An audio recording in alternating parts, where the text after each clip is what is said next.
चलिए दोस्तों, good evening. आ गया हूँ मैं सुनील सिंह ऑब्जेक्टिव क्वेश्चनों के साथ। कुछ आईपीसी के ऑब्जेक्टिव क्वेश्चन हैं जो आरपीएफ रूल 72 के अंतर्गत होने वाले एग्ज़ाम के लिए आपके लिए मददगार साबित होगी। तो ये मैं ला ग्रुप पे एक क्विज़ डाला था, उसी का मैं उत्तर बताने जा रहा हूँ।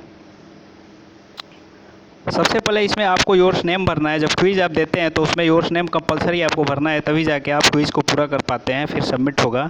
इसके बाद मेरे यहाँ नोटिफिकेशन आएगा, रिस्पांस आएगा आपका। लेकिन रिस्पांस सिर्फ 2 लोगों का आया है, अवधेश जी का और लालगंज जी का। चलिए इसका आंसर हम बना देते हैं। पहला प्रश्न तो कोई प्रश्न नहीं है, पहला क्वेश्चन कुछ नहीं है। पहले पॉइंट पे आपको बस नेम भरना है।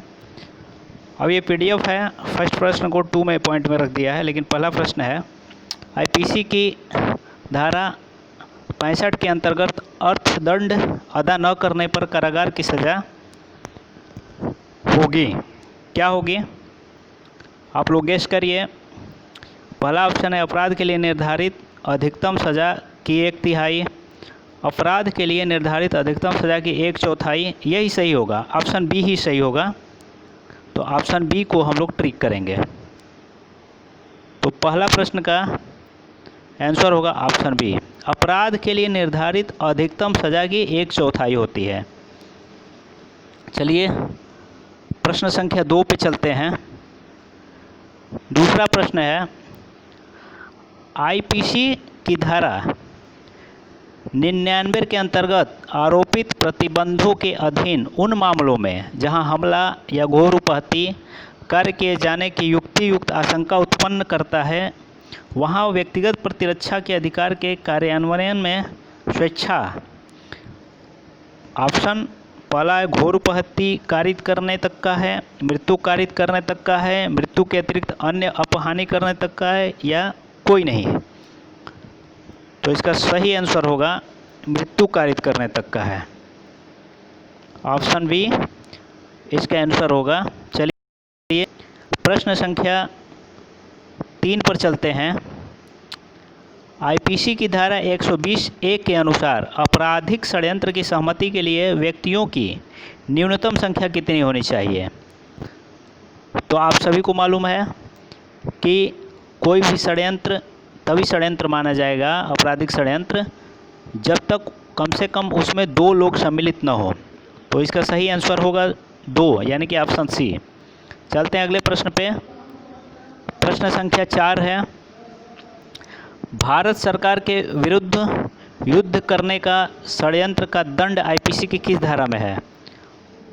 तो ये है ऑप्शन ए है 121, ऑप्शन बी है 121(a), ऑप्शन सी है 126, ऑप्शन डी है 129(b). तो इसका सही आंसर होगा ऑप्शन बी 121(a). चलिए अगले प्रश्न पे, प्रश्न संख्या 5 पे चलते हैं।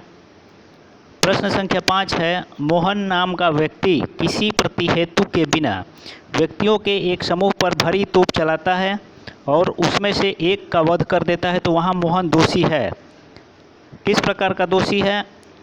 आपराधिक मानव वध का, कि गहरी चोट का, कि हत्या का, कि इनमें से कोई नहीं। तो दोस्तों मोहन हत्या का दोषी माना जाएगा।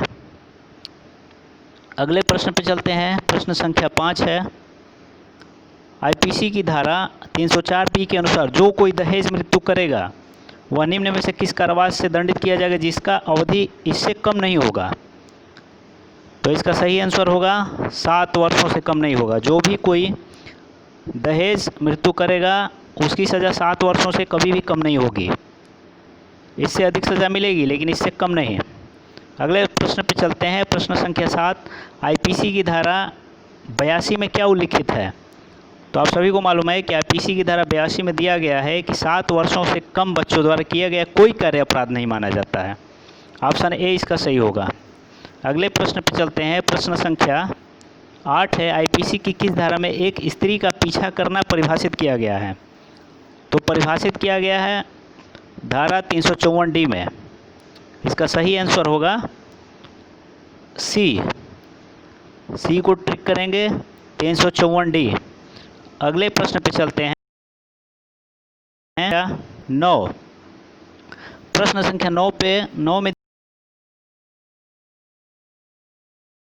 दिए के पद में हमला आपराधिक बल का प्रयोग दंडनीय है। तो हमला आपराधिक बल का प्रयोग दंडनीय किस में माना जाएगा? संपत्ति चुराने के लिए। तो इसका सही आंसर होगा ऑप्शन ए 356। 356 पे ट्रिक करेंगे। अगले प्रश्न यानी कि लास्ट प्रश्न है, अंतिम प्रश्न है कि राम ने एक कमज़ोर वृद्ध सोहन को फसल चुराते हुए उसे निर्दयतापूर्वक पीटा जिससे उसकी मृत्यु हो गई। वह किस अपराध का दोषी होगा? तो उसकी मृत्यु हो जाती है, तो ये हत्या का दोषी होगा।